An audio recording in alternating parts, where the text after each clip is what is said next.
Please. Oh, okay. Yes, we are recording tonight's program. So, oops, I don't know why I got that. Anyway, so welcome, Chuck, and please begin. Okay. Can you hear me good? Does it sound good? Yes. Okay, great.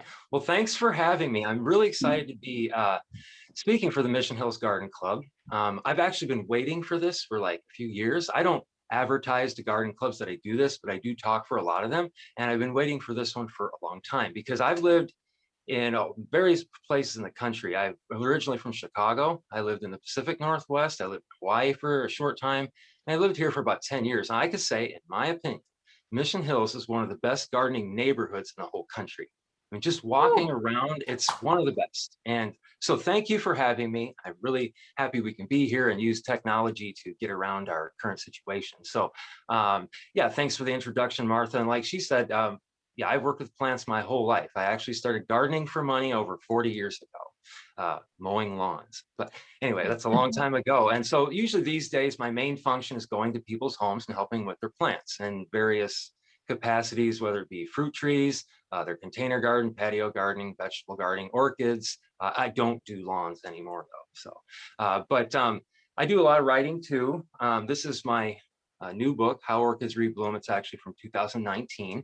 And this book actually came from the class. It's not like the class I'm doing for the book. I did this class probably starting close to 25 years ago. And a lot of people said, oh, you need to write a book about this class. And one person I worked for, he was writing his own book. He was an actor, and he said, you know, Chuck, you need to write a book about this, but write it the way you say it. Don't write it in British. I don't know what he meant. He was European, but I thought this sounded kind of funny. But anyway, so the book is available. It is part of my retirement plan. And again, thanks for having me. I also like doing classes like this. And as you will soon see, I like talking about plants. I talk about plants all day. And so I've had 3 consultations today. So I'm all warmed up, doing pretty good. So I think, do you all have access to the outline then? There's a few outlines that are electronically distributed some way. But there's one that's kind of, we don't have to have it. There's kind of an outline that will kind of cover the stuff that I go along with. Often I would pass these out in a live class. I don't know, Martha or Nancy, if there was a way that people had access to that somehow. Yeah, I believe Nancy did attach them some to an email or a reminder, I think I saw. So, but we'll get them to them. Don't worry. Okay. So yeah, ask any questions you have as we go along. I mean, I think that the most interesting classes I do are ones that are a dialogue, and that's a little harder with a Zoom class. And there may be some questions where I'll say, we'll save that for a little later.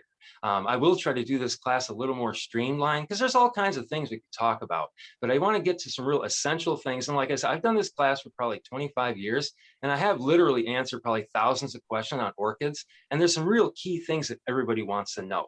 Because I've had the experience not only of being educated, but working in retail. And retail is where you learn how to deal with people and their questions. You don't learn that in a college, you know. But it's working with people is where I find is the best way to help people learn how to do the plants. Because this idea of like giving you the information is really important to me because there's a lot of misinformation out there, as well intended as people are. So I'm going to get right to the point and tell you how orchids rebloom. It's a simple 3-step process. It's right on the back cover of my book. You don't even have to buy it. You can just go to Walter Andersen and just look at it and read it. But I will tell you, this is how orchids rebloom. So first you have to know what kind of orchid you have, because they're all different. I mean, there are orchids that live in the Arctic Circle, there are orchids that live in Nebraska, there are orchids that live in Brazil. The ones we're talking about today, the most common orchids, are tropical in origin, but even those are different. Some like the shade, some like the sun, and you have to know that. So first you have to know what kind of orchid you have. Then once you know what kind of orchid you have, number 2, you can find out what the native habitat for your orchid is, what it's like. Because if you know what kind of orchid you have, and you know what the orchid's native habitat is like, if you, number 3, reproduce the conditions found in the orchid's native habitat, it must rebloom. That's just the way nature works. Because all plants thrive, survive, and are happy and do what they like when they receive the conditions found in their native habitat. You know, a lot of our horticulture plants are brought from all over the world. And we'll talk a little bit more about that as we go. But that's really it. I mean, that's how orchids rebloom. If you know what kind of plant you have, and you know what the native habitat is like, you reproduce those conditions like Jody was describing before we started. She must be doing that. So if you have all those 3, your orchid must rebloom. And wow, that class went a lot quicker than I thought. So I'm open to questions now. No, I'm joking. There's more to it. So what the class is really about then is how do we reproduce the native habitat of the plant? And how do orchids rebloom? And I like to call it that because just think of it. What if this class was called, oh, say, Chuck's going to talk about orchid care and cultivation? How many of you would have been a little less excited? And isn't it about how orchids rebloom? Isn't that what you want to know? So that's what we're going to talk about. If I call it orchid care and cultivation, say the same thing, it's not going to be as interesting. See, my job is to import this information to you so that you have it in your head and then it comes out the end of your hands and you do the right thing. That's my job. You know, I like talking about plants. More importantly, I want you to get the information in a way that you retain it and you can use it. And again, having worked in retail for many years in nurseries and answering questions, I mean, I have a different way of approaching it that a lot of other people would, especially if you ask someone from the Orchid Society, they know like 10,000 different species, but they don't know how to talk to people. So, I mean, that's kind of a joke, but anyway, so this class, again, I've done many times, and basically it's a condensed version of this book. Did I mention it was my retirement plan? Just mentioned. Anyway, but the thing with orchids, think of this as something new. Pretend like you don't even know what orchids are. And Chuck's going to talk about a new plant because a lot of what we'll talk about, orchids are not that familiar to us because their native habitat is not here. It's not really here. There are orchids that are native to here, but the orchids we talk about are not native here. They're native to the tropics, and that's different. And for a lot of us, that's something that's just not as familiar. So we'll talk about that as we go. So now, this is the class, How Orchids Rebloom.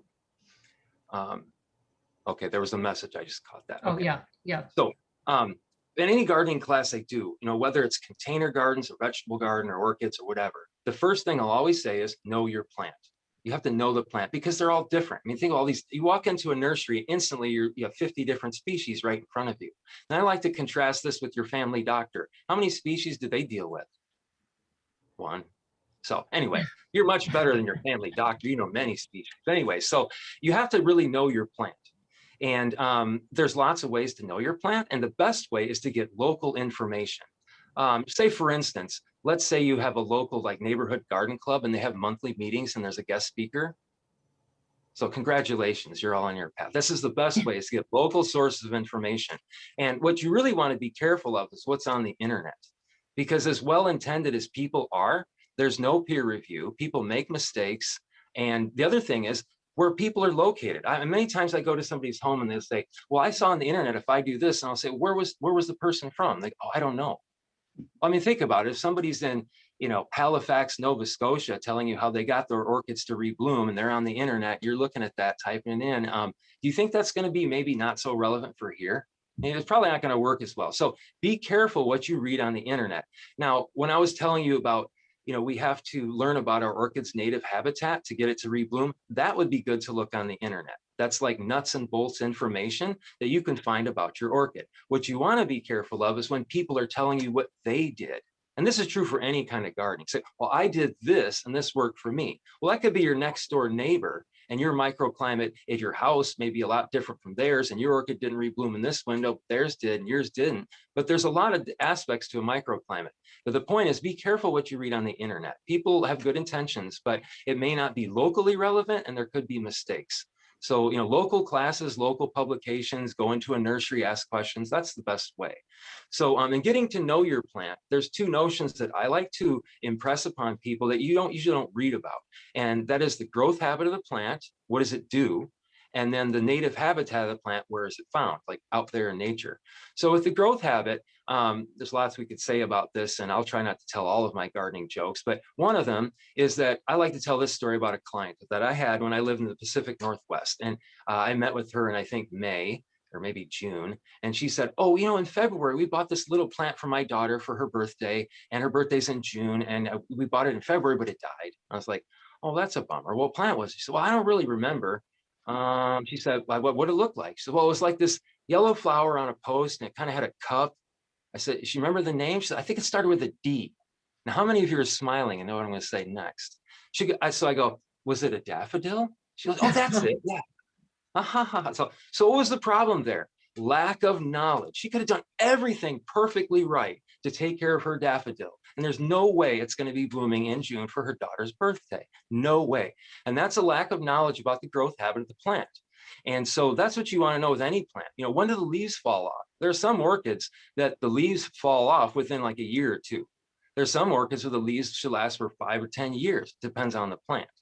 So, but that's the growth habit of the plant. The other thing with growth habit is to, on your plant, and this is true for any kind of plant, if you can differentiate between the oldest and youngest leaves on your plant, it gives you a powerful tool to assess the health of that plant.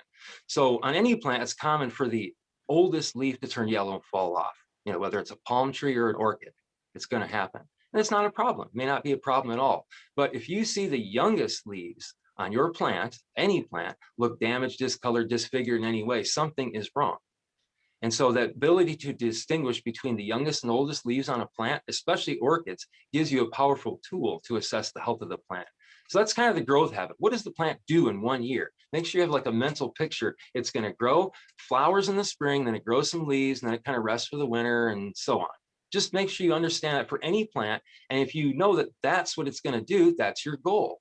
I mean, I remember working in a nursery one time and somebody called and says, I have this sycamore tree in my backyard and it's dying. She called in December. And I said, well, what's happening? She said, well, the leaves are all falling off. It's like, well, that's okay. She said, but it's never happened before. I was like, oh, I don't know. I think it has. But anyway, so, you know, you got to watch things too. You got to open your eyes, look around. So anyway, so that's the growth habit. The other thing is then the native habitat of the plant. So again, orchids are different. We'll talk about this in a little more detail in a few minutes, but what is the native habitat of the plant that you are dealing with? Because any plant or any animal for that matter will thrive, survive, and be happy if it is experiencing the conditions found in its native habitat. So the environmental conditions, the predators, the pathogens, the temperature, the rainfall, whatever that a plant experiences in its native habitat is the conditions it's going to thrive in the best. Now, sometimes we know certain weeds, we take them out of their native habitat and they go crazy. You've seen morning glory, what that does, or different plants. But anyway, so the orchids that we're talking about have a unique habitat, which we'll talk about in a little bit. So one of the things that I like to do is come up with what I call gardening slogans. And so in the orchid book, for instance, let's see, there are these orange boxes here, and they're what I call gardening slogans. They're like condensed information into 1 or 2 sentences. There's a lot of information there. And I think that that helps people to distill a lot of information into 1 or 2 sentences. It's easier to take home, it's easier to remember. So one of my favorite gardening slogans is what I call the goal for any gardening. And so if you have these handouts, it's this box on here. And I like to read this out loud. I do this in almost every class, no matter what it's on. So the goal for any type of gardening is to reproduce the native habitat for your plant to get the desired growth habit while having fun. You have to be having fun or there's a problem. So again, the goal for any type of gardening is to reproduce the native habitat for your plant to get the desired growth habit while having fun. And so Jody seems to be having a lot of fun. The desired growth habit for your orchid, the plant we're talking about tonight, is to get it to flower. We don't care about boring orchid care and cultivation. The main goal is to get it to rebloom. That's our goal. And Jody's doing pretty good at that. So you think, well, wait a minute. What's like an example? So if you think you go to Mission Hills Nursery, you have a spot in this kind of shady spot, you want an azalea or a camellia. You heard that would be good there. What else are they going to sell you? They're probably going to want to sell you a bag of azalea camellia mix. Now, sure, it's any nursery's job to upsell anybody, but you need that because our soil here is alkaline and they like acidic soil. And it's not that some professor at the University of Nebraska just figured that out in 1956 and we're so thankful that that person. No, it's because their native habitat of those plants has acidic soil. And we know if we reproduce that, then the plant will do better. And that's why like Japanese maples don't do very well here because this is not like their native habitat at all. And it's very difficult to grow those. So the other one, people will say, well, what do you mean reproduce the native habitat? I don't do that with my house plants. I just, get a spider plant, peace lily, pothos, philodendron, bring it in and water it once in a while. It's just fine. Well, guess what?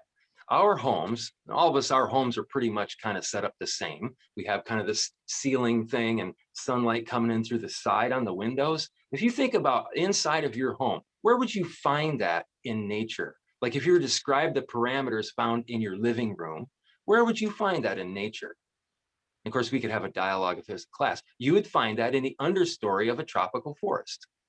You think about it, like a tropical forest, the temperature is pretty consistent all the time, upper 60s, low 70s, maybe warmer. That's like our home. And the light comes in the side, it's filtered. You know, most people, at least I've never met anybody that their home kind of architecture or setup is kind of open air bird nest kind of home. Like us humans don't really like that. We like a cover over us. So our interior of our home is a lot like the common houseplants that you see. I mean, like a spider plant, philodendron, pothos, peace lily, Chinese evergreen, the native habitat of those plants is just like the interior of your home. Now, the reason they're popular as houseplants is not only because of that, is that they're very forgiving if you forget to water them. That's why they're popular houseplants too. So anyway, so that's the idea then with, again, reproducing the native habitat of your plant to get the desired growth habit. And now this particular orchid here that you're probably all very familiar with, the Phalaenopsis or moth orchid, that's the most popular orchid bought and sold, and the most popular orchid that's easy to rebloom in a house for many reasons. One of them is that plant, its native habitat is just like the interior of your home, the understory of a tropical forest. If you put it out in the sun in August, it's going to die within a half hour. It will not like that at all. So it likes average room temperatures and indirect light. Direct sun it doesn't like. So it makes a great houseplant. And there are other orchids that make great houseplants too. It's just you might not realize it, or they're orchids that are harder to find. But think about it, if our interior of our home is like the understory of a tropical forest, there are a lot of plants you could grow in your house if you had access to them, but they're just not a lot in a trade. So anyways, so that's the goal for any type of gardening. So you've probably heard this, that orchids are difficult. So you've probably also heard that they're not difficult, they're just different. And that's exactly the truth, because it's the lack of knowledge about the orchid's native habitat that makes it a problem for some people. And so on the handout, there's what I found as I've done my studies in orchids things, there's 4 main things that people fail to kind of realize about orchids that cause them to have problems when they're trying to get their orchid to rebloom. The first one is that, again, the orchids we're talking about are tropical in nature. The common orchids that we see. In my book, I talk about the top 10 groups of common orchids, the ones you see in Trader Joe's, grocery store, Walter Andersen Nursery. All of those you can kind of lump into like maybe 10 groups. Now, if you go to the orchid show that the Orchid Society puts on, that's totally different. You'll see orchids from all over the place, way more than 10 groups. But again, I like to distill that down. There's really not that many types of orchids out there that you have access to on a regular basis. You know, you get online, you find all kinds of things. But what we know now, again, long time ago, people didn't know about orchids. And so I think that many people consider orchids to be difficult because of what I call the orchid myth. Because a long time ago, 250, 300 years ago, when all these orchids were being brought back to Europe and new lands were being discovered, they all died because nobody was taking notes about where they were found, if it was on a mountaintop and cool, it was a hot, steamy jungle, and where they lived. And so when they were brought to Europe, they all died. So the only people that could grow orchids 250, 300 years ago were extremely wealthy people that can invest the time and the money to figure these things out. But you see, we know all that stuff now. But somehow in through history, you know, if only like extremely wealthy people are the only ones that can do something, a mystique will develop. Throughout history, we see this. And that's continue with the orchid, where if you think about 200 years ago, orchids are still about the same price as they were 200 years ago. It's kind of, you know, kind of amazing. But anyway, so one thing we know now, there's 4 things. Orchids, some of them grow in full sun, and some of them grow in total shade. So some orchids like lots of light and some don't. So that's one thing we know about orchids, where, and it's unfortunate that orchids are lumped into one group because they're all so different. And I'll mention that again in a second. But the other thing we know is that some orchids are native to real low elevations in the tropics, and some orchids are native to really high elevations in the tropics. Now, what do you think that would make a difference in how you take care of the plant? What would be the difference? Well, the orchids at the low elevations like warmer temperatures. The orchids native to higher elevations need cooler temperatures. So you're probably all familiar with cymbidium orchids that have the long strap-like leaves, big flowers, and they get really large. You can have them in a half barrel, big specimen plants that might still be blooming now. For many people, they're kind of finishing blooming. They'll never rebloom as a house plant. They won't die. The foliage looks nice. I was actually talking to someone about this today, but as a houseplant, they never rebloom because their native habitat is at a high elevation. And so they'll just think, oh, it's summer all the time in your house and just keep making leaves and never rebloom. So most of you know that because you're from here. We leave our cymbidiums outside. And also they're just too big to bring inside. You can bring them inside when they're blooming for a couple of weeks, but they won't bloom as long when it's warm. They bloom much longer period of time when it's cooler, like cut flowers. So that's the second thing. The third thing we know is that, and this is something I used to say that's not as relevant here in San Diego, but the orchids we're talking about in the tropics are used to a much higher humidity than found in the inside of people's homes. Around here in San Diego, most of the orchids I see are outdoors, and that's always better. If you can ever grow your orchids outdoors, they'll do better for reasons we'll talk about. Indoors, there can be challenges. Light interacts with temperature. You might have an orchid that needs a lot of light, but doesn't like it hot. That can be challenging indoors. But anyway, so orchids need extra humidity. If you have your orchids outside, they're grouped together, you might not have to do anything to increase the humidity. But if they're indoors and you have them indoors all the time, like you have a condo and a balcony and that's it, you may have to do something different when your heater or air conditioner on, because that's dry air and orchids don't really like that. So the fourth thing that we know now that people did not know 300 years ago is that most of the orchids we're talking about, not all of them, but most of them are epiphytes. So I try to avoid big words, but every once in a while we need that. So epiphyte from the Greek meaning on a plant. So the plants we're talking about grow on other plants. Oh. They're epiphytes. Not, there are some epiphytes that are parasites. The most common one that you all know, maybe didn't wear this, is mistletoe. Mistletoe is a parasitic epiphyte. It lives on the plant and sucks, energy out of the plant. Or you see that dodder that grows on the native plant, like around the Florida Canyon, there's the native laurel sumac that gets covered in this orange spaghetti stuff. And that's a flowering parasitic epiphyte that's native to the tropics. Anyway, so epiphytes. So a lot of the orchids we're talking about, especially this one, grow in trees. They don't grow in the ground. And so this is the biggest reason why people have difficulty with orchids. We're not used to seeing orchids living in trees. It's just something that a lot of us are not familiar with. Now, if you were born in the Philippines or spent a lot of time in Costa Rica or Hawaii, you look around, you see orchids in trees. Like, for example, I was at a house yesterday, actually in Coronado, and we were mounting orchids in trees, in a citrus that had been uplimbed. So we were mounting, and the grandchild, I also teach chess. So a lot of the homes I go to, if there's grandchildren or children, we have gardening sessions and we have chess after that. So in this case, Iggy, who's 3 years old, said, "Why are you putting that plant in the tree?" He's just not familiar with that. But if Iggy was born in the Philippines or Costa Rica, he probably would have never asked that question. He'd wake up every day, look out his window and see something growing in the tree. It's just a much more common experience in the tropical climates that you just don't see here. There are, people do mount bromeliads and orchids in trees. You can do that. A lot of people just aren't aware that you can do that. I know there's a house in Point Loma Avenue and Catalina. It's a dead tree that has like hundreds of bromeliads and Spanish moss mountain. It's very colorful, very striking. But anyway, so the key thing is that these orchids are epiphytes. So how we reproduce the native habitat for our orchid that's an epiphyte is a lot different than you would for plants like carrots and cucumbers. Totally different. So that comes then to another one of my gardening slogans as it relates to orchids. That'd be on the handout if you have that. So all orchids, or any plant for that matter, they always fail to rebloom because some aspect of the native habitat is missing. That should make sense given what we've talked about so far. Therefore, unlike Jody, if your orchid has not rebloomed in the last year or two, some aspect of the native habitat must be missing.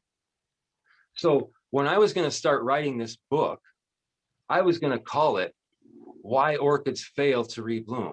And a lot of people said, "Oh, that's negative. You don't want to say that." But this is what's going on, So, okay. So it's called "How Orchids Rebloom," 3 words, nice and short. But this main part of the class now that we're going to do, if you have the handout, you could turn it over. We're going to talk about my experience of 5 main reasons that orchids fail to rebloom.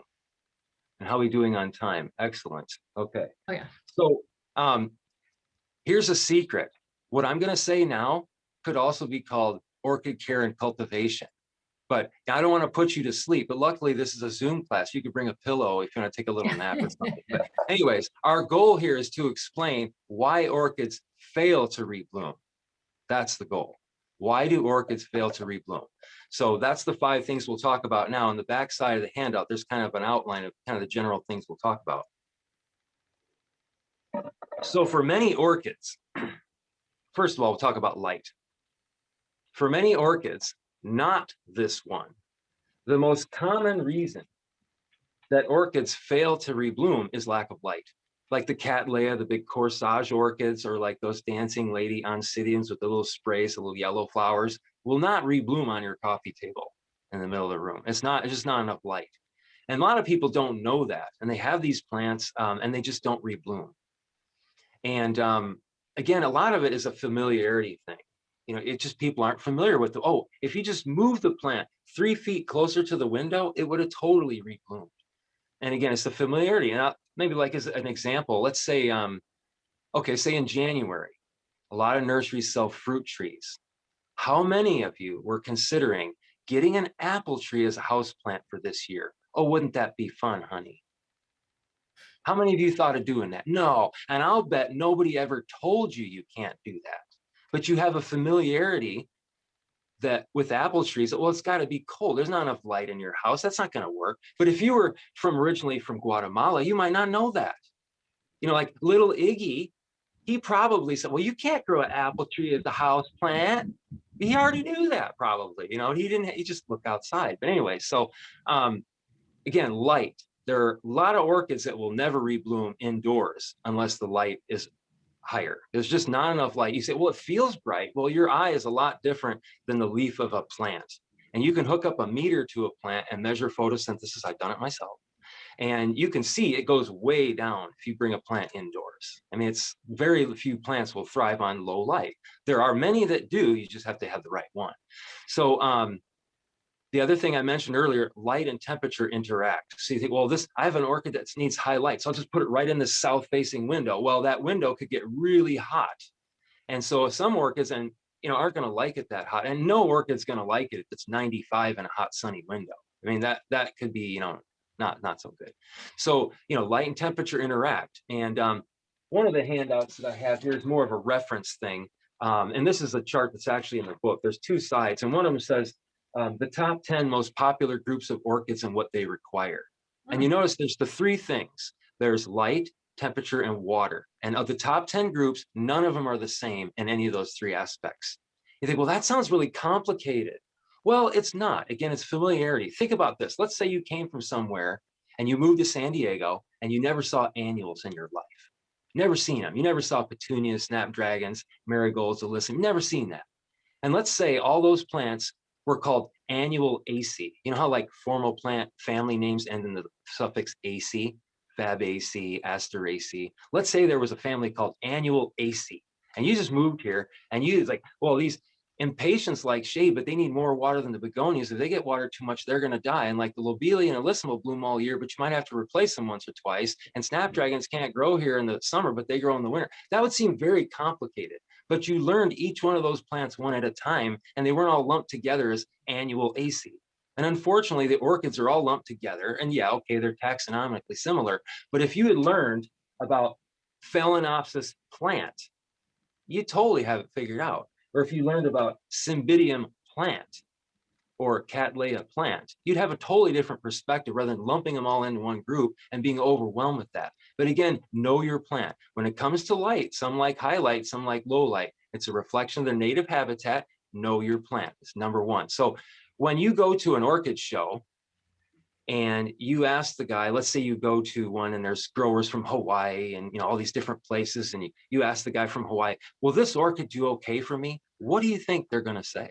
Yes. They're going to say, oh, yes. Oh, definitely. So mentioning that, by the way, so if any of you are familiar with Andes orchids and Encinitas, so twice a year there's open house, and I got an email that it's this weekend.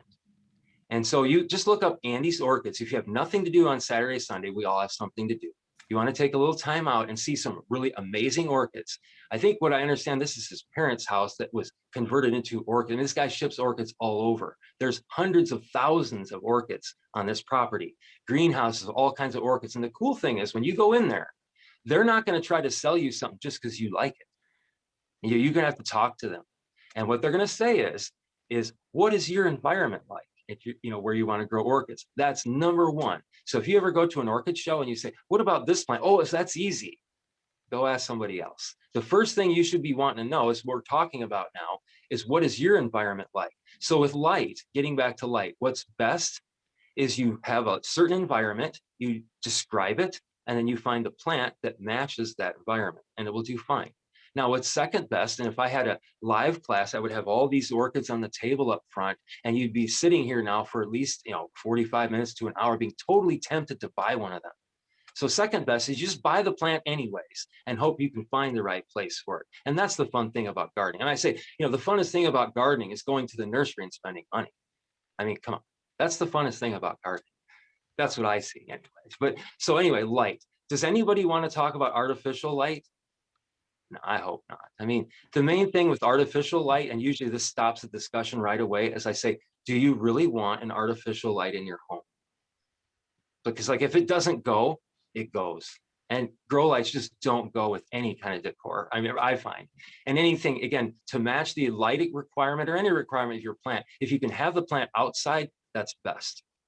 So that's light. Next is the second most common reason I find that orchids fail to rebloom has to do with the concept of water, humidity, and the fertilizer. So I said that for some orchids, a lot of them, lack of light is the most common reason they fail to rebloom. But water, or incorrect watering, is the most common reason that orchids die. So why would that be? Well, what we usually hear is, well, orchids can get overwatered and die. Remember, they're epiphytes. They live up in trees. So I like to ask this. We had, a live class, we kind of have a discussion. I would go, well, what's wrong with overwatering a plant? I mean, if plants are 95% water, I mean, we're not over 90% water. I mean, what's wrong with overwatering a plant? How could that be bad? Like, how could you give a plant too much water? To me, like that doesn't make sense. Well, it's because we're kind of using words out of context. Like the issue here is not overwatering. To use an example, if I actually said this at a consultation today at a swimming pool in the backyard. I said, well, if I ask you to sit at the bottom of your swimming pool for 3 or 4 hours, you wouldn't die of overwatering, right? So it's lack of air. Lack of air. That's the issue. And sometimes when we have a discussion, it takes a couple minutes for people to figure that out. It's the lack of air. So our orchids live in trees, not in the soil like carrots and cucumbers. So they have lots of adaptations that dry out. They don't have adaptations to be constantly wet. And we could talk a little bit more detail about the physiology of an orchid root, which is much different than most other kinds of plants, which is designed to absorb small amounts of moisture out of the air and then dry out. If that tissue does not dry out, the tissue rots because of lack of air. It's a spongy tissue. Think about if you have a kitchen sponge and you don't wring it out, what happens? Doesn't smell too good. Same thing, it's rot. So it's lack of air producing anaerobic conditions. So if you're unsure whether to water your orchid, just don't. Because the plant has much more adaptations to drying out, has no adaptation to being constantly wet. And that is the most common reason orchids die as houseplants, especially because people water their orchid with all their other houseplants and it gets too much water, the roots rot and the plant dies. And like people will often in a class will say, well, my orchid is wilting. What do I do about it? And I have it right here. There's like a whole section on wilting Phalaenopsis orchid. So if your orchid has a problem, doesn't look right, you think you need to water it, remember, if an orchid's roots rot and the plant doesn't have any roots, it has no means to take up water. And that's another reason it's wilting. So usually an orchid wilts because the roots have rotted. This is a potted orchid, not orchids in the nature and trees. That doesn't happen. But potted orchids most commonly die because they get overwatered. The roots lack the air they need. The roots rot and the plant starts to wilt. And people think, oh no, the plant's wilting. I should water it more. And then it gets worse and the plant dies. But again, that's just lack. Is there, how do you say, real quick, how do you test it if it needs water or not? Yeah, so God gave us one of these things. It's a really nice moisture meter. And you just stick it in there. No, but this works. Like if you have an orchid pot in bark, it's kind of hard to get your finger in there. But one of the best ways to know when to water your orchid is to lift it. Because when you water your orchid, it should be the heaviest. And then it's slowly going to dry out. But another way that's really nice, if you're kind of intimidated with the idea, take a chopstick or a freshly sharpened pencil and stick it down in the pot gently and then pull it out. And if it's wet down at the bottom, the wood on the pencil or the chopstick will stain, that it's wet, kind of like a dipstick. And that's one way to test it, but it's better not to do that too much because you will poke the roots after a while doing that. But better to lift the pot or just stick your finger in there. When orchids are potted in moss, it's really easy. But if you stick your finger in halfway and it's wet in any way, do not water it, especially big cymbidium tubs. Those need very little water compared to a Phalaenopsis orchid in a 3-inch pot. Totally different. So, but yeah, when in doubt though, don't water your orchid. If you're just not sure, just don't. Now, they do need water. Yeah, they do need water, but they're adapted to drying out better than to being wet constantly. So you think, well, when do I water more? Well, any orchid, especially like your cymbidiums, those grow those big leaves. One of the most common reasons cymbidiums fail to rebloom is they don't get enough water in the summer. So we say, well, the orchid is growing leaves. That's your sign to water it more. But I kind of like to avoid the word grow because it is kind of vague. I mean, you could take a tree or a shrub and put it in a dark closet. It will appear to grow. It's not actually growing and being healthy. So I like to use the word biomass allocation. I mean, it sounds kind of funny to say that, but it makes more sense. If your plant, your cymbidium orchid, is allocating biomass to leaves now that it's spring and summer, you better water it more often because water is required for the plant to allocate biomass to anything. Another thing is, say, annuals. I mentioned annuals. You deadhead your annuals, not to remove the spent flower, but to remove the subsequent seed pod that otherwise would develop. So by removing the seed pod, the plant is forced to allocate biomass to more flowers because it's an annual. It's got a flower. Now, if you cut all the flowers off of your perennial plants, it might not rebloom, but an annual will. That's why that's the biggest success with annuals is deadheading spent flowers. So the plant's forced to allocate biomass to more flowers because it only has, 6, 12 months to do that. So the other thing then with humidity, yeah, if your orchids are indoors, make sure you're actively doing something to increase the humidity. Many homes in San Diego, the air conditioner's on for a few months, the heater might be on for a few months, and that's dry air, and a lot of orchids don't like that. Somebody earlier mentioned something about tea for your orchids. Well, again, I try to say our goal for any type of gardening is to reproduce the native habitat of your plant to get the desired growth habit. Now, I don't see any fairy godmother of tea out there in the tropics going around to the orchids. There's lots of little gimmicky things, but like Jody, has somebody told her, I think I should cut off all the roots of that orchid. And Jody's like, that doesn't feel right to me. That's how you learn a lot. Feel it. Don't think about it too much. Does that feel right? Does that feel right? Don't cut all the roots off. But it's funny though, it really bugs people. Some of those roots sticking out the pot, it really bugs people. And they just want to cut them off. And usually it's guys, usually guys are the ones that want to prune and do a bad pruning job, but it's everybody. Everybody don't like those roots sticking out. But anyways, yeah, the roots are sticking out of the pot because again, they're epiphytes. They stick onto trees. So they're just looking for something to anchor onto. Now that being said, if you have a lot of roots sticking out of your orchid, like say this one, there's a lot of orchids sticking out on top. I know the history of this plant. I get a lot of people give me orchids like, yeah, I don't really want this one anymore. Can you just take it away? I'm tired of looking at myself and how I'm doing a bad job. That's what they want to say. Anyway, but if you see a lot of roots on top of the pot, that means the orchid may not be happy in the pot. So that really with a Phalaenopsis orchid, it's very common to see roots on top of the pot because the potting media is rotting and is no longer that well-drained mix it was supposed to be. And we'll get to that in a minute when we talk about potting media. I'm still doing good on time. So water, fertilizing then, getting back to that. No orchid requires fertilizer to rebloom. A little bit will go a long way. And instead of getting 3 or 5 blooms on your Phalaenopsis, you get 7 or 12. But any epiphyte that lives in a tree, that's a very nutrient-poor environment. So a lot of fertilizer is not going to be required. Where are the nutrients coming from? Well, little bits of organic matter get lodged in around the roots and water runs down the trunk of the tree. So that, any orchid fertilizer you buy is very diluted. Some of them will say 1/4 teaspoon in a gallon or teaspoon in a gallon, very diluted. And most cactus succulent fertilizers like that too, because cacti and succulents come from very nutrient poor environments. So usually the numbers are a lot lower. Or like a lot of plants that are native to New Zealand, we say don't fertilize those because the phosphorus will kill them. Things like the grevilleas, New Zealand flax, or even like all those leucadendrons, proteaceae plants. We say like the phosphorus will kill those things. So again, that's just a reflection of a nutrient poor native habitat. So fertilizer is not required. It will help, but you don't have to do that.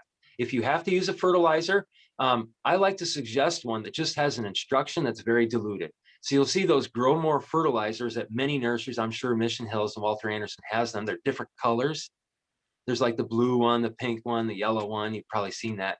If you just needed one fertilizer, because you don't want to deal with having lots of things, just get a fertilizer that the first number is higher, or the nitrogen amount is higher for the fertilizer, because as we'll talk about, orchids are potted in a potting media that has not yet decomposed. So in Britain, they would say, instead of potting soil, they might say compost, which is true. It's composted organic matter used for pots. But the bark or moss that we use for orchids has not decomposed, and it will decompose in the pot. That's why you have to repot them every few years. And it's an inevitable natural process that's good. It's nothing wrong with that, and you don't want to prevent it. But what that means is the potting media will break down over time, and you'll need to replace it. So, but again, know your plant. Getting back to water, fertilizer, humidity, know your plant. There are some orchids that, yes, you will have to water 2 or 3 times a week or they will die. There are orchids that are native to cloud forests in South America, like the pansy orchid. That's actually Walter Andersen's favorite orchid, by the way, is the Miltoniopsis, or the pansy orchid. It's an orchid that looks like a pansy, and many of them are fragrant, but they do not like temperatures over 80. So if you live in Texas, you have an air-conditioned room with grow lights in your house to grow one of those. There's no way it's going to survive outdoors. That's because it's too hot there. But they live in kind of a cloud foresty situation where there's consistent moisture throughout the year. There's no like rest period. So that's water, humidity, and fertilizer. Watering is the most important thing with orchids. I mean, they're all important, these 5 reasons they fail to rebloom. But you have to understand how to water, because that's the one thing that you do. You set the plant down in the right place, it's repotted correctly, but you're the one that waters it. So it's very important. Luckily, number 3 on our list of the most common reason orchids fail to rebloom, temperature, is very easy to understand. So a lot of orchid books, including mine, break orchids down into 3 groups. Now, this is kind of tricky to understand, so you might want to write this down. It is on the handout, but they're 3 groups, and they're called cool, intermediate, and warm. So I hope that's pretty simple. I was just kind of joking, but it's a nice, convenient name. So again, this is just a reflection of the native habitat of the plant. So some orchids need it cool, or they'll never rebloom. Like I mentioned, the Cymbidium orchid, if the temperatures stay, in the upper 50s, low 60s all year, they're not going to rebloom. They need it to be cool, so they need to be outside. Some orchids, like these Phalaenopsis orchids, for many people, it's too cold in San Diego in the winter for this to be outside. The plant will rot. It's too cold. But that depends on your particular microclimate. Cold and rain in the low 50s, upper 40s will definitely kill a Phalaenopsis orchid. So the other thing, now I've not been everywhere in the world. I've traveled actually very few places, but I lived in a few places. And as far as I can see, it's always cooler at night than during the day. I think we can all agree on that. And so what that means is, if you're somebody who goes to work and you come home in the winter to turn the heat on, that could confuse your orchids. Because again, their native habitat is very specific. So if the temperature does not drop at night, they often don't rebloom. And this orchid here very reliably reblooms if it's left outdoors through the summer and into the fall, and new spikes will emerge in these like November, December. That's my experience in San Diego. And it's pretty, if you take care of the plant, leave it outside as long as you can, they very reliably make new spikes. So, but that's temperature, pretty easy to understand. But again, know your plant. We take something like a Phalaenopsis orchid, it does not require a lot of light and likes average room temperatures. But something like a lady slipper orchid, also like a Phalaenopsis, does not require a lot of light, but often requires cooler temperatures. And so if you put a lady slipper next to a Phalaenopsis, often one of them will not rebloom because the temperature is not right. And that's true with a lot of plants. You take a plant from one environment, take a plant from another environment, try to grow them side by side, very often one of them will die because it's just not right. So, okay, so that's, we've talked about light, we talked about water, and we talked about temperature. And on your handout, the kind of referential handout that I have, those are the 3 variables that you really have to know when it comes to setting your plant down in the right place. You go to a nursery or orchid show, you buy a plant, you come home and you set it down in the location where the native habitat of that plant matches that location in terms of temperature, light, and then how you're going to water it. Now, the next most reason that orchids fail to rebloom is some aspect of the pot is not right.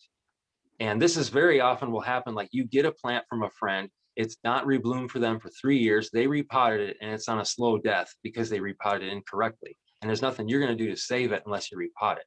So we could spend a whole class just on this one, number 4, pots, potting media, and repotting.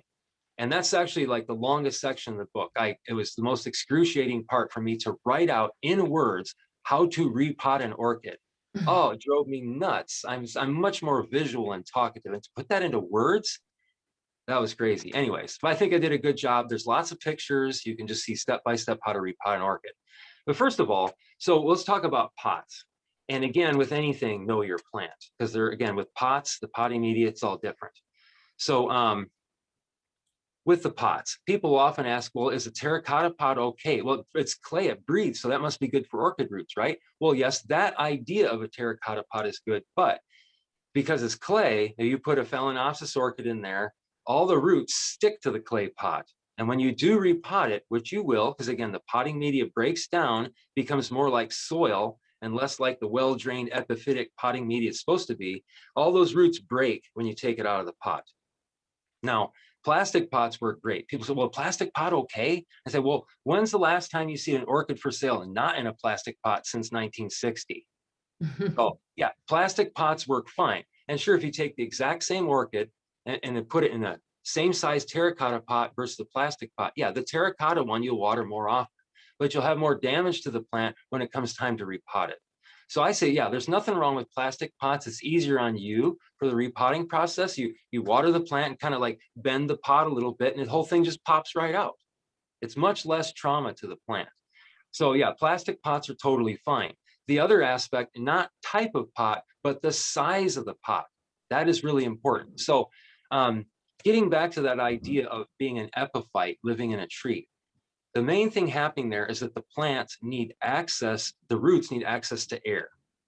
Okay, you can picture like, you know, you're not Kansas in Toto, you're in Costa Rica living in a tree. The roots get lots of air, lots of air. So how do you reproduce that in a pot? Well, we don't use really big pots.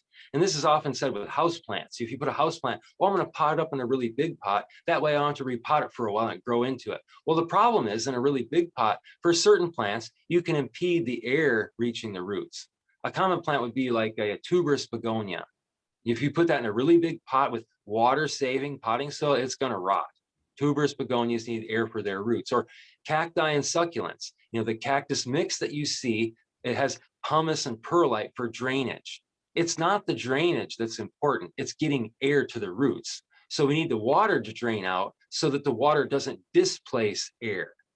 And I wish that like soils were presented that way. And I'll mention this, come back to it in a second when I talk about potting media. But the size of the pot is really important. So with a Phalaenopsis orchid, now here we got to use a couple big words that are on the handout. So this type of orchid has a growth habit. Going back to know the growth habit of your plant, this orchid has a monopodial growth habit. So that's another Greek word meaning 1 foot. So what that means is this plant, this orchid, these flowers, this plant has 1 shoot within which to make leaves and flower throughout the life of the plant. The most common landscaping example you might not be aware of is a queen palm or a king palm. That's 1 shoot that makes leaves and grows up throughout the life of the plant, the whole life, the flowers, leaves, the whole time, just 1 shoot. So what that means for this plant then, often when you repot it, you're often putting it a little lower in the pot than it is at the time you take it out because it's growing up. And again, it's common for any plant to lose the oldest leaf. It's always on a Phalaenopsis, the oldest leaf is going to turn yellow and fall off at some point. There's nothing you can do about that. But if you're finding you're getting more yellow leaves than it's making, you're going to have a problem very soon. And most often, the reason the leaves fall off from the bottom up is just they don't get enough water. The oldest leaves falling off. If you find your orchid has 2 leaves on it, it never has more than 2 leaves, it probably means the air is really dry or you're not watering consistently enough. Because orchids can die from underwatering. It's less common, but it does happen. So the size of the pot is important. For the Phalaenopsis orchid, then you get the smallest size pot that comfortably accommodates all the roots. So that way the roots get all the access to air they need. The only reason you're repotting that Phalaenopsis orchid is to refresh the potting media. They often don't need a bigger pot. They just need to be placed a little lower and refresh the potting media. That's one of the keys to getting these to rebloom.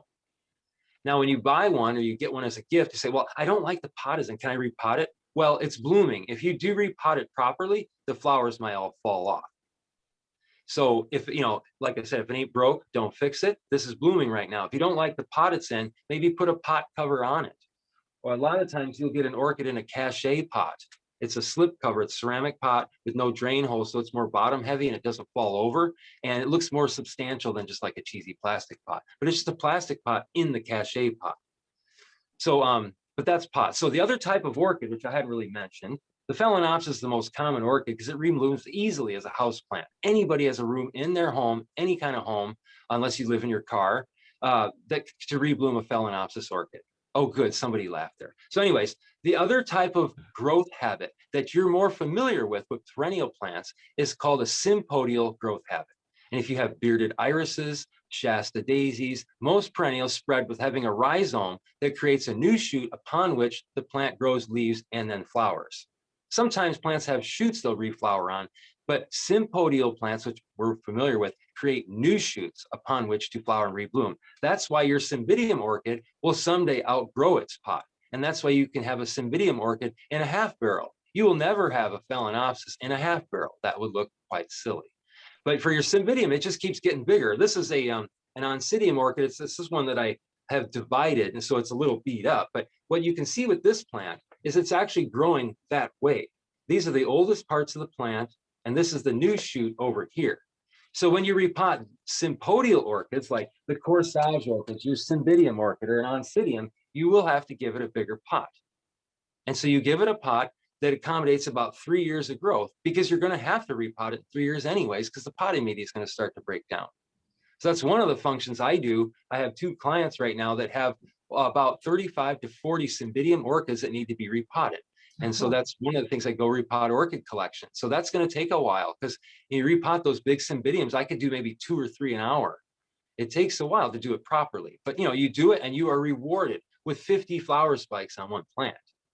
Excellent cut flowers. Anyway, so that's pot. So potting media is next. And this is really important that you get the correct grade of potting media. There's many types of potting media, moss, bark.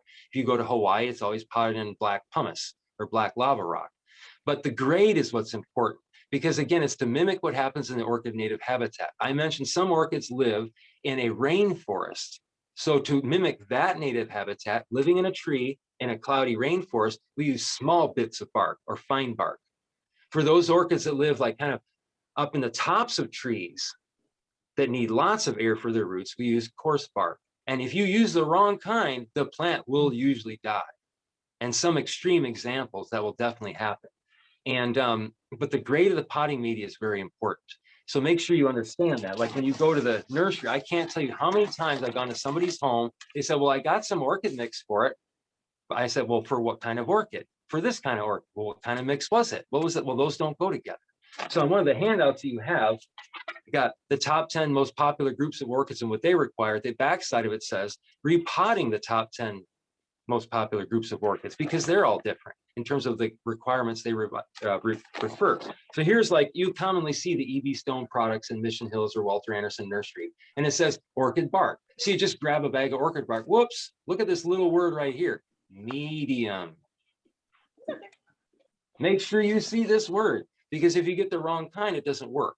So there's kind of, again, 3 classes cleverly named: fine or small, medium, and large. So that's all. You just have to make sure your orchid gets the potting media it requires, or it won't do well. And again, that's why I have this reference sheet. So you have that. You can look it up for your orchid. What kind does it require? For your Cymbidium orchid. Now, Cymbidiums are not epiphytes. They live in leaf litter on the ground. The roots are real shallow, big, thick roots. They don't live in the soil, but in leaf litter. So usually what Walter Andersen used to sell was their own Cymbidium mix. that was a mixture of fine bark and compost. And it was made right there. We made it in the back. But now with all the professional growers of cymbidiums, like up in Santa Barbara, what they're all switching to, and all of them, even the ones around here, is the coconut fiber. So when you go to a nursery, what you find is this stuff that says grow it. It says cocoa coir chips. It's chunky coconut fiber. So what coconut fiber is, if you've seen, nature, a coconut shaped like a football, and the coconut inside, the seed part's like this, but the outer husk gets rid of. And so that stuff, somebody figured out, well, hey, let's use that as a potting media. Wow. So this is available, and it turns out that it looks kind of like this. And this is just the shredded husk of the coconut shell, not the shell, but the husk. It's all shredded into chunky bits. Now you can buy what they call coir pith, and that's the same product ground up into a peat moss substitute. The nice thing is it lasts a lot longer, but it turns out that this stuff is excellent for growing cymbidiums, just that. Now, if you have a big barrel, you'll put some drainage material in the bottom to be sure, again, that the water leaves, because it's a big pot. So, and then repotting. So that's the potting media. You need the proper grade. Repotting, this is important. How you repot them is different depending on the growth habit of the plant. And we can go into lots of details, and I do classes just on repotting orchids. People bring their orchids and I show them how to repot it. But the trick is, like, when do you repot the orchid? So usually the sign to repot your orchid is when that new growth is coming out. So many of your cymbidiums, they finish blooming and the new growth is coming out from below. Many of the cattleya or corsage orchids have new growths coming out. That's your sign to repot it. If you don't see that, it's better just leave it and don't repot it and just wait. For most orchids, there are exceptions. But when you don't want to repot an orchid is when it's blooming.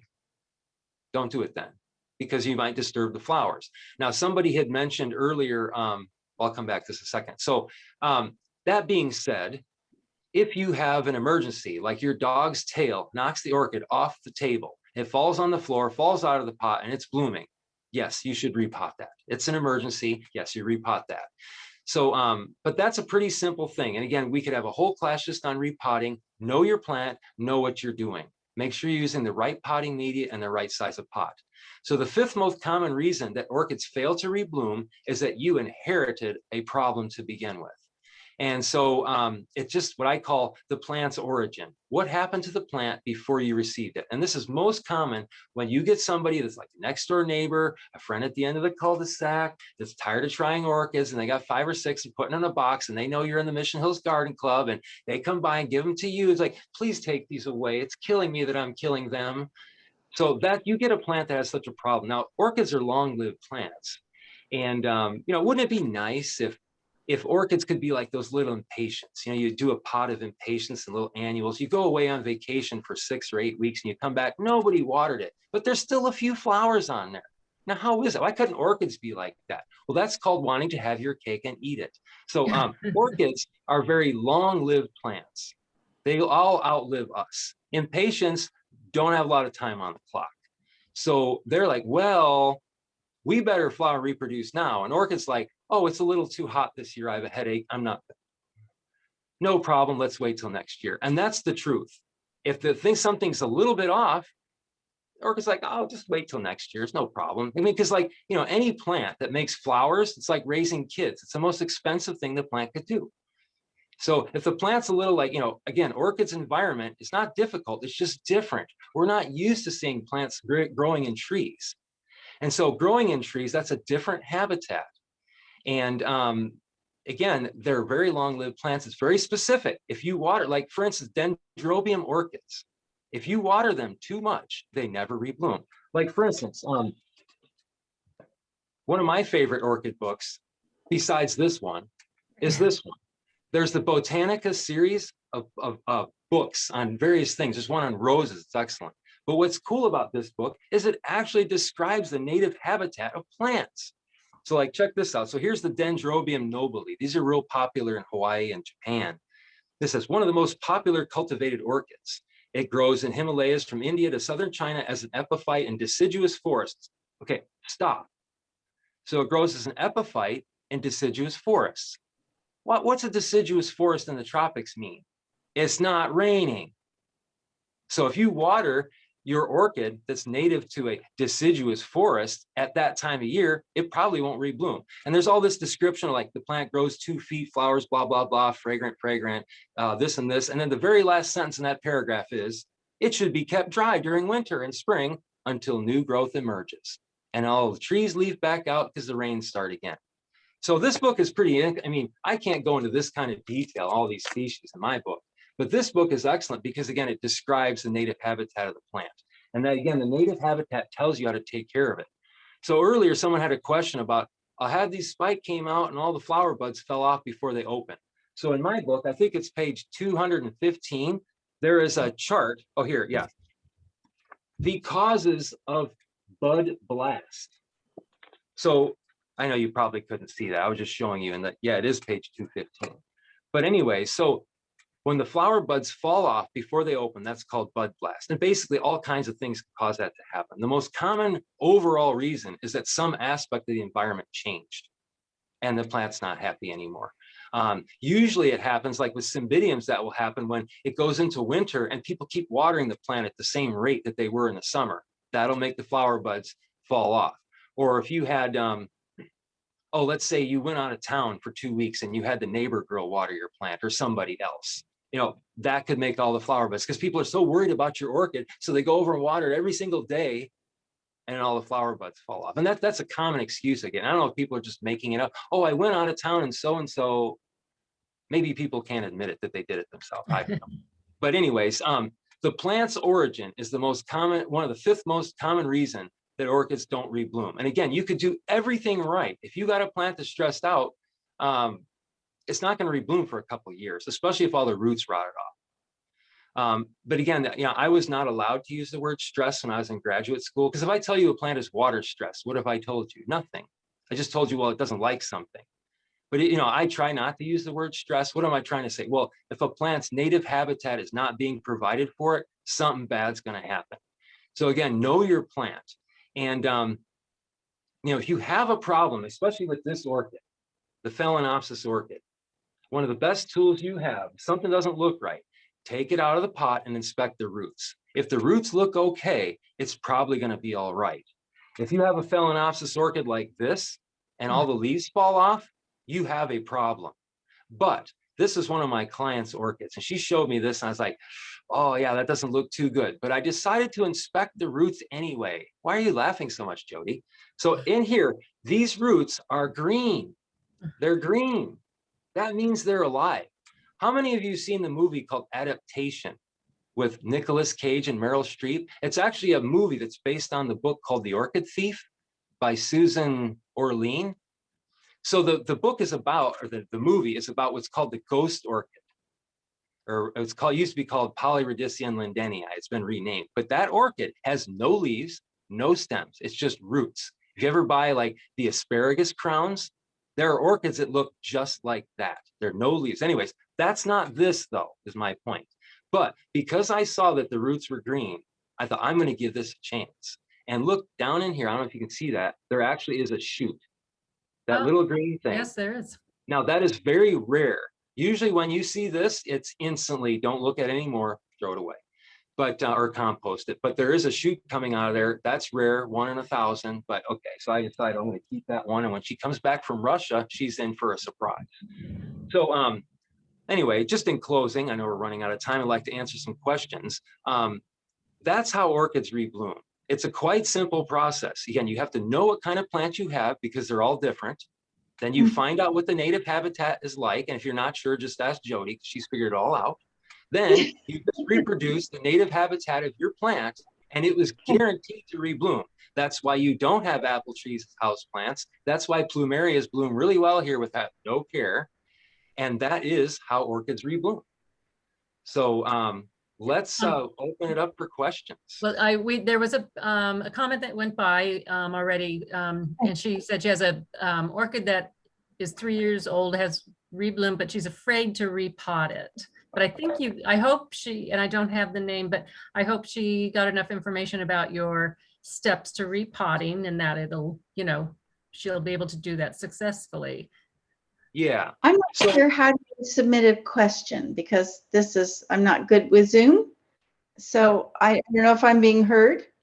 You are. Yes? Yes, Okay. let me So answer my that. question- One yes. second, Let me one go second, back. Oh, I'm sorry. Jody. Yeah. Let's go back to that question real quick. Remind me what they had just said. They were just talking about, Oh, they had orchid for 3 years, 3 years right? it rebloomed, and now she's afraid it needs repotting, but she's afraid to try. Right. Okay. So I had 3 consultations today, and in each one of those, what I was emphasizing in my visit is I am there to instill confidence in you. That's why I'm here. And that's what this class is about. You really got to trust the process of repotting, and it is very simple. Yeah, you could go buy my book and repot it. It is pretty simple. The correct grade of potting media for a Phalaenopsis orchid. On this handout that I had, the top 10 groups of orchids and what they require for repotting.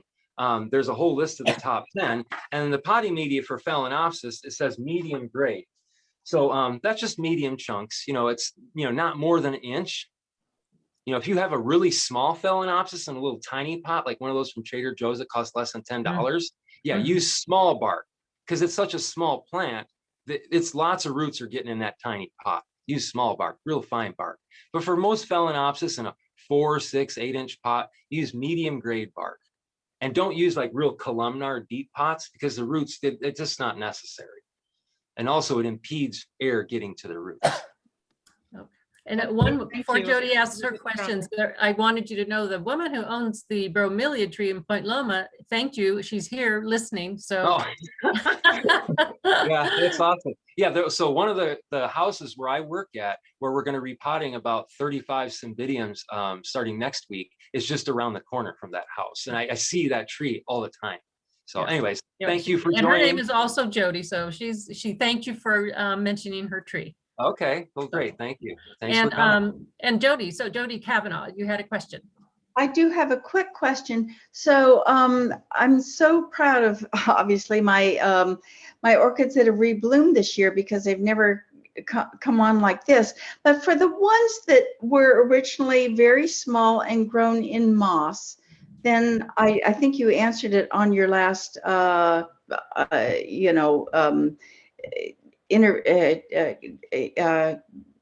anyway, with the last person. So do you suggest that you take them out of the moss and then put them into a bark, even if it's a smaller bark?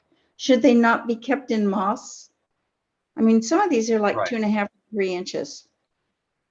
Yeah, so a lot of that, again, it's not so much the potting media as it is the grade of the potting media. So a lot of times what you see orchids potted in is what is less expensive that's available to that grower. So when I lived in the Pacific Northwest, all the orchids were potted in fir bark and sphagnum moss. Lots of that growing up there. Here, what we tend to use is redwood bark. And you will see growers, though, that grow orchids in moss. And there's nothing wrong with that. But what I've found, this is the key thing to ask you yourself, what do you feel more comfortable with in determining when you need to water your orchid? Some people just don't like the feel of moss, and some people don't like the feel of bark. But whatever's working for you and your other plants that are blooming, just do that. That's perfect, because they're different. And I water them on different schedules. Right, right. And you will. And that's one thing that people will ask, like, well, can I water my orchids on a schedule? And I would highly advise against that, because, unless they're all the exact same plant in the exact same size pot with the same number of leaves and the same stages of not blooming or blooming, then yeah, you would water them to a schedule. Orchid greenhouses do that because they're growing 10,000 of them in one section of the greenhouse. They punch numbers in a computer and they get watered on a schedule. But most people don't have 10,000 of the same orchid in a greenhouse, or 100,000. You have this one, you have this one, you have this one, and you should water them individually. You figure the larger the pot for a given orchid, the less often you're going to water it. So. Right, and they all have different areas where they are. And where I really had a huge success was moving like 6 of my orchids from a northern exposure to an eastern exposure. And one of my one of my Phalaenopsis has 19 blooms on it. All of them have extraordinary blooms, but bada bing. Great job. Hey. Okay, yeah. So if you can't get a hold of me, get a hold of Jody and she'll tell you everything you need to know. No. Hi, I have a question. Oh, okay. Go ahead. All right. I have 3 Phalaenopsis and they're right hanging in a tree right next to one another. And without fail, two of them have bloomed. I can't get the third one to bloom. Any suggestion? You were saying these are Phalaenopsis orchids? No, Laelia and Napsis. They're from Mexico. I may be pronouncing it. Yeah, I think maybe there's Laelia, which is a type of orchid relative. And so there are hybrids with Laelia, like Laeliocattleya is a Laeliocattleya hybrid. There's like Sophrolaeliocattleya, which is Sophronitis laeliocattleya, and they are kind of different. So Yeah, it's hard to say without seeing it. So here's what you do. You say, well, I got two that have bloomed and one hasn't. So the Right. first thing you do, what kind of orchid you have? It may be they look the same, but they're subtly different. And it may be the one that's not blooming is not getting enough light, or it needs less light. Okay, I purchased them and they're all the same. I got them from Andy's Orchids, and they and as I said, I can get two of them to bloom and I can't get the third one. And they all look alike and they're similar, and they all had the name tag on, which was the same. And they're native to Mexico. Right. So if two of them have bloomed and one haven't, then some aspect of that one's native habitat is not being met. Now, it could be that something happened to the plant that you can't see. Like it could be a bug got in there and ate a couple of roots or something. And yeah, we can't always solve every single problem, especially because I can't see the plant. But what I would ask is, what is different about the microclimate of that particular location? You could say, well, they all look the same and they're right next to each other, but there will be a difference. Because if you put orchids side by side, there are going to be some of those that face the sun and some do not. And there can be microclimates that are subtly different. Again, without seeing it, it's hard to say. Some orchids do get diseases. It's very rare, but it does happen. But the thing is, like, okay, so you got them from Andy's. What you could do is take pictures with your cell phone and go up to Andy's this weekend and show them the pictures. Because I'm not sure what plant it is, because the name that you're saying, I don't hear the name. So, but that, they're open this weekend. Like, wow, what a coincidence. You could go up there and ask them. And someone posted his website on I saw that. box. So yeah, okay. Okay, thank you. Yeah. Anyone have any other questions? Well, I'll ask one. What do I do when my orchid's done blooming? Nobody's asked that yet. Oh. So that's chapter 7 in my book. So I found that there's no orchid book out there that tells you what do you do when your orchid's done blooming. It's like it's some kind of secret that they want to keep from people. So I don't know why. Just tell people, what do you do when the orchid's done blooming? So that's why I wrote a whole chapter. It's a very short chapter. It's pretty easy. So with most orchids, like a Cymbidium or Oncidium or the Cattleya, what you do when it's done blooming, you go down, you cut off the spike as far as you can, but you always leave a little stump so you can prove to your friends that it bloomed. Cut off the spike as far as you can, leave a little stump, and you wait for the new growth because it's a sympodial orchid. It has a new growth upon which it will bloom. So that's it. But now, this one is totally different in what you do when it's done blooming. The reason is this kind of orchid can rebloom on the same flower spike several times. Cymbidiums can't do that. When the spike's done, it's done. It's going to shrivel up and die no matter what. But if a Phalaenopsis orchid is in an ideal environment like this one was, I had this one, the flower spike was done. It went like this. I cut the spike off at the right spot, which I'll explain in a moment. And the new flower spike came out, went like that. And I made it curve like that because I put it in the window and then I turn it as it's developing so the spike kind of moves, because I just think that looks cool. I don't like staking them up. Do you ever see orchids that they go like this? They're staked like this. You ever see those in a nursery? They're staked like this. Do you know why they do that? It's so they fit on a shipping rack. That's the only reason. I'm not kidding. It's the only reason they do that. In fact, at the end of my book, the very last page is called an aspiration. And when I first started this book years ago, I went to Hawaii and I met with the CEOs of like the big orchid exporters. I just want to see how the big guys did business. And I asked the guy, well, are there any new orchids out there that, new varieties that are going to be easy for people to rebloom as a house plant? And the guy started laughing. Like, he just started laughing. Like, and I go, naturally, I'm going to ask why you're laughing. He goes, well, I can't be concerned with that. I only grow winning orchids. I go, well, what do you mean by a winning orchid? Say, all I grow is disposable home decorations. I don't care if they rebloom.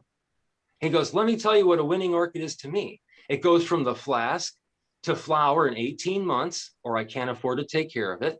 The spike has to be under 18 inches, so it'll fit on my shipping rack, and the flower has to catch your eye. And that's, you know, and instantly I knew what he was saying. It's just the economics of everything. But anyways, so let's try to circumvent these guys and rescue orchids. That's my aspiration. They don't take up a lot of space. They don't need pruning like a fruit tree. They don't usually get a lot of bugs, and you don't do much. And I'll tell people, I can't prove this, but all of your plants, all of them, your vegetable garden plants, your apple tree, your container annuals, whatever, hanging baskets, they all will do better if you go look at them every day, except orchids. They don't like being looked at every day. I can't tell you how many times somebody gives me a plant, I put it somewhere where I can't see it, I don't think about it for a month, I come back and a spike's there. If you look at the orchid every day, they don't like that. Just step away, let them have their space. Anyway, so what do you do in a Phalaenopsis done blooming? So this one here, what you do, it's a two-step process. Yes, two questions. You go first, what does it look like on the end of the spike? Now it might be hard to see this, but if you say all the flowers have fallen off your orchid, you look at the very tip of your Phalaenopsis orchid spike and you say, is it alive? Does it look brown or does it look green? This one is green. I don't know if that's visible. Yeah, yes, But it it's is. green, it's alive. So what can happen is this orchid can continue to bloom off the end. And I've seen orchids where the flowers were hanging lower than the pot. And you have to prop the plant up. So so if this tip is green and all the flowers have fallen off, you do nothing and just leave it. It's still happy. But second question, if the tip looks damaged in any way, then you say you cut that part off. Now, if you notice on these stems, there are little notches or nodes. There's nice close-up pictures in my orchid book. But that's where the new spike will come from. So what I tell people to do is you look for where the first flower was and you cut below it and cut that off, because that's all going to die off. And the idea is to preserve all these little nodes on the plant, because that's where a future spike could come from. You don't know where. It could come from the one here. It could come from the one up here. We don't know. But what we do know is if the tip of the spike is brown, then you cut the flowering part off, leaving all the nodes. So again, the two-step process with a Phalaenopsis, look at the tip, ask yourself, is it alive or dead? If it's alive, you do nothing. If it's dead, then you cut off the spike to remove all where the flowers were, leaving all those nodes, provide ideal environment, and it'll rebloom. So, but that's what you do when your orchid's done blooming. So chapter 4 in my book is a description. There's like a detailed 4 to 6 page description of each of the top 10 groups of orchids. And there's a separate section, what do I do when it's done blooming? So this is, okay, so Amanda Orr is the bravest one here that asked the question, what do I do if I accidentally cut off the whole flower spike? You just wait for a new one to come out. I mean, if that happens in nature, they're making new spikes. It'll happen. In our climate, I found that Phalaenopsis, most of the time, make new spikes in the fall, like November, December, maybe October, depending on the temperature. But what they like is the decrease in temperature. I think that's what does it. That being said, I've got one over in my other space where there's an orchid making a new flower spike right now, you know, and it's going into summer. But yeah, if you cut off the spike, that's okay. Don't panic. Don't beat yourself up.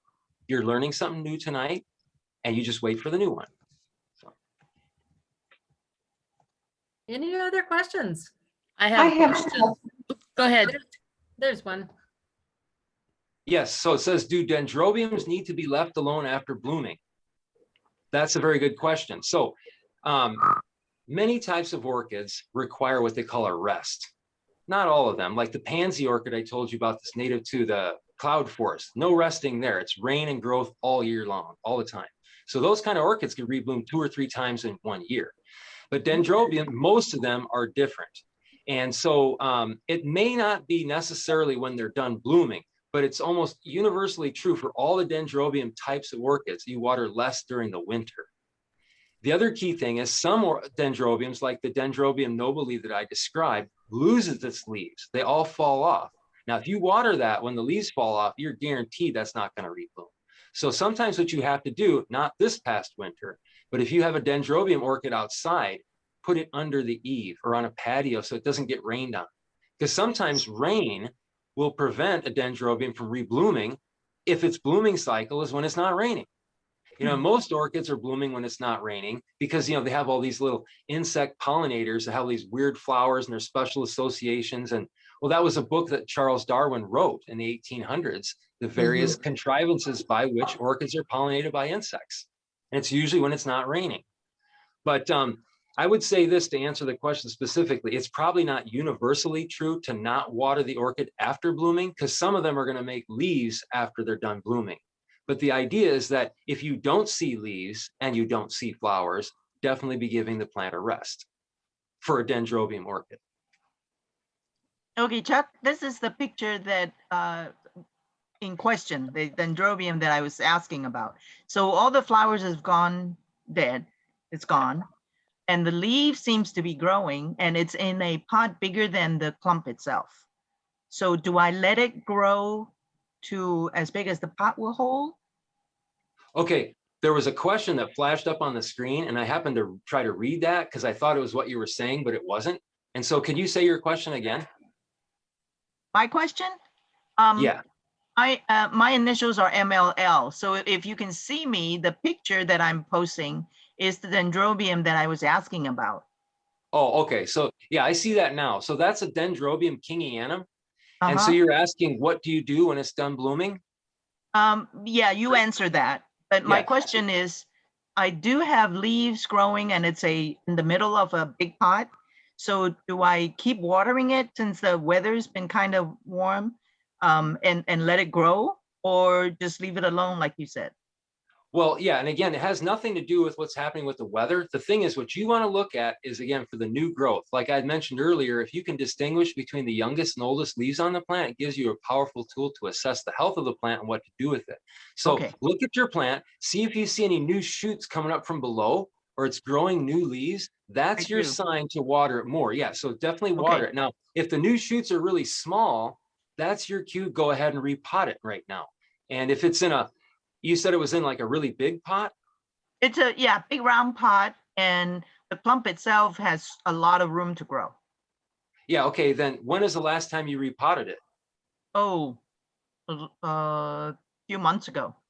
Oh, okay, yeah, then if you just did it, then yeah, don't touch it. Then yeah, don't repot it. But yeah, the fact that you're seeing the new growth, that's your sign to water more often. Not that Great. it's necessarily done blooming, but again, it's the idea of biomass allocation requires water.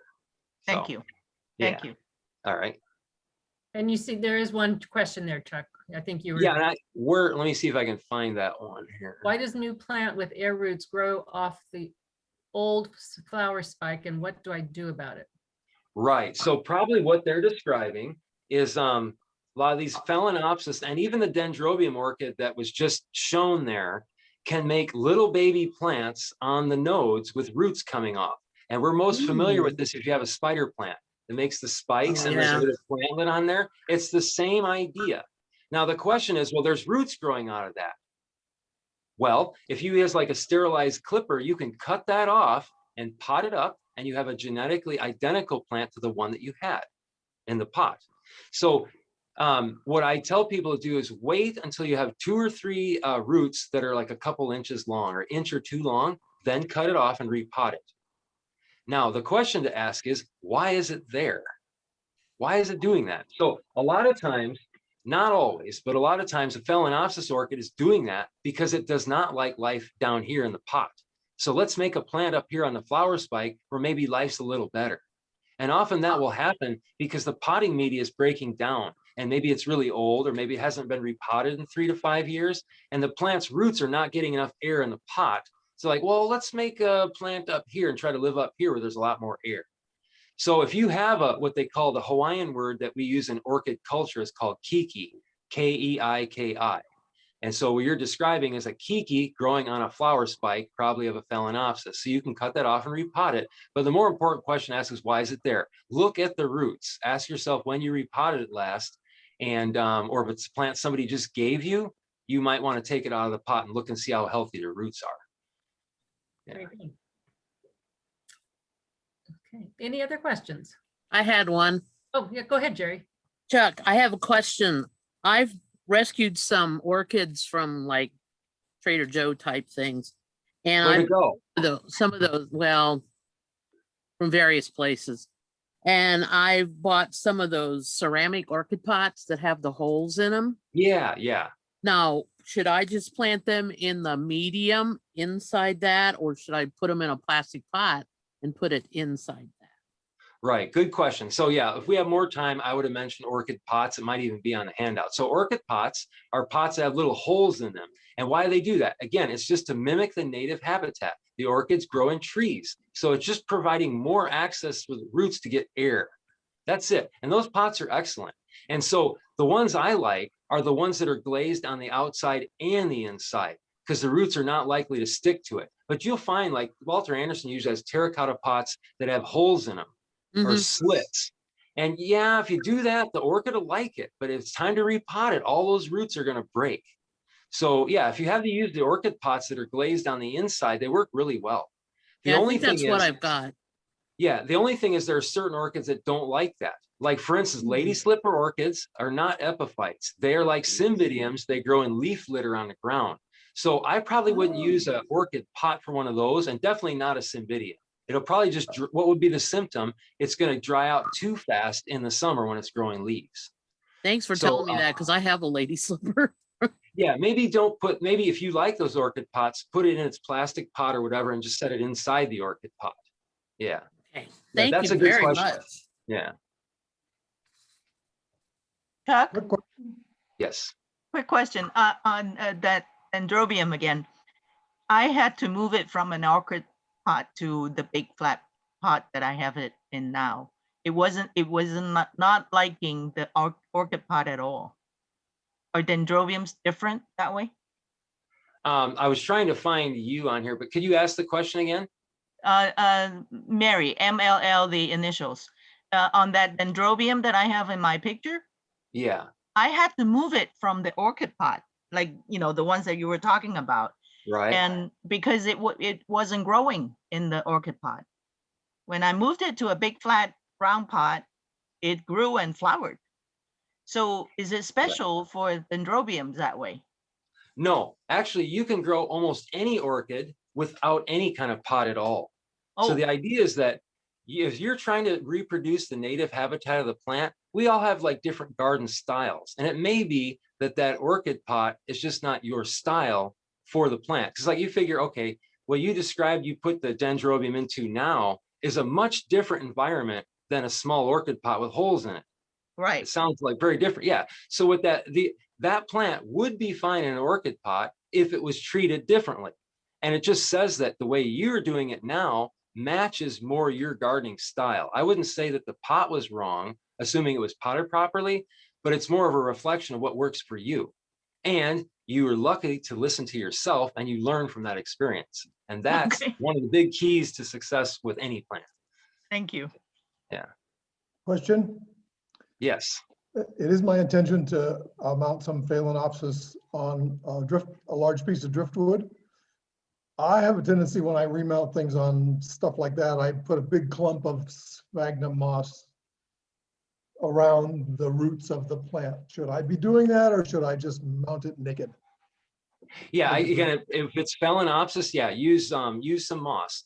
So this is what I was doing yesterday when little Iggy was saying, why are you putting the plant up in a tree? So with an orchid, what you do is what I like to do is I would put the orchid on the tree limb where I'm going to mount it. Then I put moss on top of the roots, and then I will use like fishing line to mount it on there. Now, you said, again, that might not be the best for every single kind of orchid, but for most of them, that works fine. Now, if you have a staghorn fern, they kind of do the opposite, where you have the board, you put the moss on the board, and you put the fern on top of the moss. But with an orchid, we want the roots touching the tree trunk, because that's how it with a seedling would have germinated in nature. It'd be stuck in there, the roots go down and instantly attach to the limb that it's on. They don't stay in the moss, they attach to the tree trunk. So yeah, putting the moss on top will help. Now, there's some orchids that, I don't know, there's probably one of them out there that I'm not aware of that's popping into my head that wouldn't like the moss, but it's San Diego, so I doubt it. I think the moss is gonna help for most orchids, yeah. Okay, super. Thank you very much. Great talk, by the way. Sure. Appreciate it. Okay. Anybody else? This has Like been I said, Yeah. You know, I can talk about plants all day. It's usually what I do Yeah. anyway. So unless you tell me to stop, I'll just keep going. Oh, So, okay. Well, I just want to make sure that I mean, it's just past 8, so, you know, yeah, I don't, but I want everyone to get a question if possible. yeah, But sure. yeah, sure.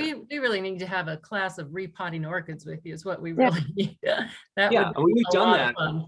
I Yeah. did that a few years ago for another garden club where I can't remember how it worked, but yeah, I just brought a whole bunch of potting materials. We set up tables outdoors and people brought their plant and they paid like a fee, you know, to cover all Yeah. the materials, something like that. And yeah, it would just be an orchid repotting workshop. People bring in Right. all their orchids. I bring all this different potting media and we repot them all. And then Yeah. the only time really to do that is right now. Like you wouldn't want to do that in January or you Of wouldn't want to do course. that in like November, but you know, the spring, early summer months are great for Yeah. that. Yeah. No, that sounds like great, like a future class for us. Anyway, Martha? yes, go ahead. It's Joanne. I was wondering, the cymbidiums, all my cymbidiums are in bark, and I was taught to pound it in so that they were really tight. But you said everyone's using coconut Yeah, chips now, right. and okay, so I use that instead of the bark. Well, okay. So that's a good question. So one of my new clients that has, I think, 48 cymbidiums from a repot, he's in his 90s. He said, I got all these plants from my father-in-law. And I said, what do you repot them with? And he said, well, I mix fine bark and medium bark together. Now, I'm not going to tell him to use a different potting media. He says, oh, I get hundreds of spikes every year. Why would I tell him to do anything different? It worked for him, and that's fine. So getting back to your question, yeah, I heard people say, oh, it likes bark. Well, what kind of bark? How big is it? So this guy knew, well, we're going to mix 2 grades of bark together and that makes a nice potting media. He has really big pots too. So that works fine. But the other thing you said, pack it down really well. So long time ago, Walter Andersen Nursery, there was a guy named Phil. When I started working there, he was in his 80s. And he would do these classes where he used like a post and he would pound the cymbidium mix in there and then have people lift up the orchid. And if it didn't lift up the whole pot and everything, it wasn't potted properly. Exactly. Anyways, yeah, you do want to pack it in there, but not so much that you break the roots. I mean, they do need air, but if you're just using bark, that's okay. I think what's best is to have something with some fine bits in there. If it's too loose and you don't water enough, they're not going to rebloom in the winter if you don't water enough in the summer. So the gentleman I was talking about, he has his own water regimen. It's obviously worked for him for decades. And who am I to tell him to do it any different if it's successful? So it worked for him. And again, it's just matching gardening styles. Like the question with the dendrobium. Well, you found a pot and a method that works better for you in the way that you garden. That doesn't mean the other way is wrong, but a lot of it's just finding what works for you. If you just use bark, you'll have to water more often in the summer. You're less likely to get root rot in the winter. If you use a mixture of like the coconut fiber, yeah, you'll probably water a little less in the summer, but you water way less in the winter, all the roots are going to rot because it's a finer mix. So again, know your plant, know the potting media that you're using. And Maybe use your moisture meter, stick it in there. okay. What about a combination of coconut and bark? Yeah, I bet that would work fine. If you have really big cymbidiums, I would put just large bark in the bottom of the pot to ensure that the water leaves enough for large pots, like big ones, like greater than 5 or 7 gallon. You know, put bark in the bottom, just large bark. Yeah, but I mean, the professional growers, they're just using the coconut chips only. Yeah. Okay. And what do you feed them? Well, just use an orchid fertilizer. Just make sure you're getting a fertilizer that says for orchids or has an instruction for orchids, because if it's not, you might end up over fertilizing your plant and get a lot of brown tips on the leaves, because the orchids don't like lots of fertilizer. Okay. Yeah. All right. But always, you know, read the instruction, how much to use, when to apply it, and how often to reapply it. That's true for like any fertilizer. You need to know that. What about worm compost? What about it? You mean watering with your worms?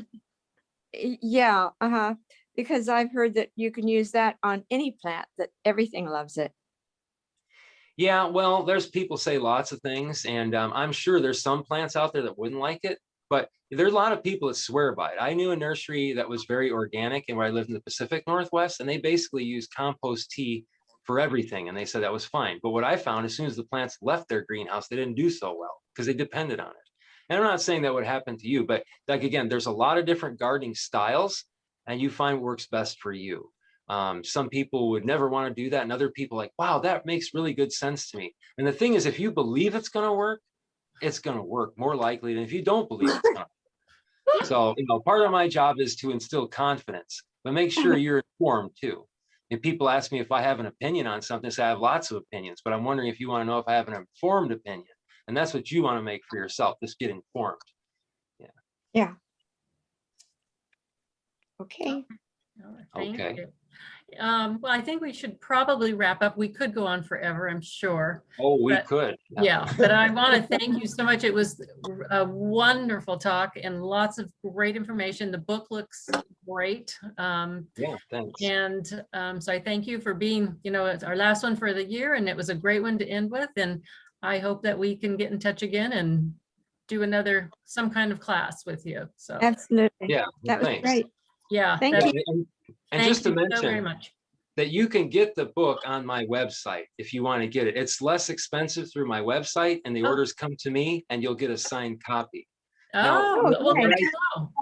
Now you have a pretty big garden club, but what I did for the Lakeside Garden Club a few months ago is I gave them like a discount for doing a group order for the whole club. And I dropped off a whole bunch of signed books at one location, like Mission Hills Nursery, and we'd meet one person and then that person would distribute all the books. Don't know Oh, if I mentioned this is part of my retirement plan, yeah. but I'm supposed to plug my book, anyway. No, you're So fine. thank you all for attending. This has been a fun class, lots of laughter, the most laughter in a Zoom class I've ever had. So thank you very much. Well, thank you again Thank so you. much. Okay, good night, everybody. you. Thank everyone. I'm glad you Thank guys you. have joined with us in these last several months and have enjoyed our programs, and keep in touch on our website and Facebook and watch for more that we're doing or going to do, and hope to see you again. All right. Okay. You. Thank you. Thank you. Okay, Here's good night, your- everybody. Thank you. Thank you. Okay.